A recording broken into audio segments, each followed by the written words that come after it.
केरल के निकाय चुनाव में एनडीए को बड़ी कामयाबी मिली है। गठबंधन ने तिरुवनंतपुरम नगर निगम के 101 वार्डों में से 50 वार्डों पर जीत दर्ज की है।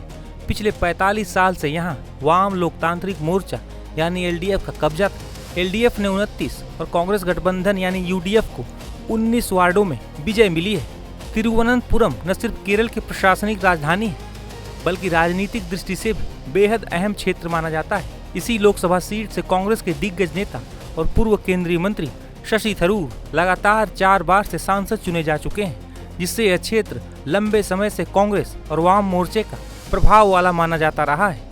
ऐसे में नगर निगम में बीजेपी की जीत ने राज्य की राजनीति में नए समीकरणों को जन्म दे दिया है। तिरुवनंतपुरम नगर निगम में बीजेपी की ऐतिहासिक जीत पर प्रधानमंत्री नरेंद्र मोदी ने शहर की जनता और पार्टी कार्यकर्ताओं को बधाई दी। उन्होंने सोशल मीडिया प्लेटफॉर्म पर लिखा कि थैंक यू तिरुवनंतपुरम। वहीं सांसद शशि थरूर ने लिखा कि जनता के फैसले का सम्मान किया जाना चाहिए, चाहे वह कुल मिलाकर यूडीएफ के लिए हो या उनके निर्वाचन क्षेत्र में बीजेपी के लिए। बीजेपी की इस शानदार जीत पर पार्टी प्रवक्ता सुधांशु त्रिवेदी का भी रिएक्शन सामने आया है।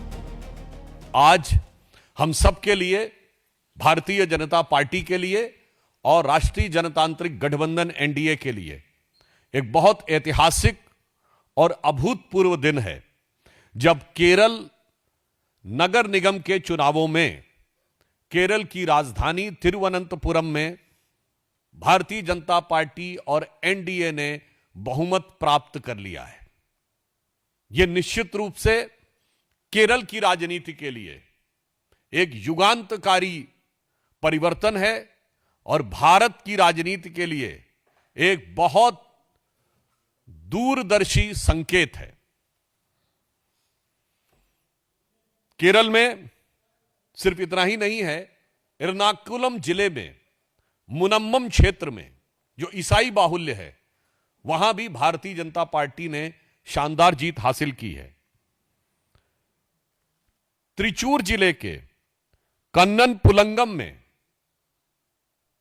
भारतीय जनता पार्टी की, उस मुस्लिम बाहुल्य क्षेत्र में भारतीय जनता पार्टी की प्रत्याशी मुमताज ने कांग्रेस के प्रत्याशी को हराया है।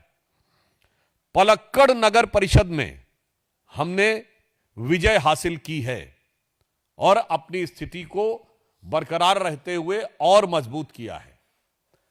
अतः यह दिखाई पड़ रहा है कि प्रधानमंत्री श्री नरेंद्र मोदी जी के नेतृत्व में जिस कुशलता, दक्षता और निष्ठा के साथ भाजपा और एनडीए आगे बढ़ रही है, उसका भौगोलिक विस्तार अब नई ऊंचाइयों को छू रहा है।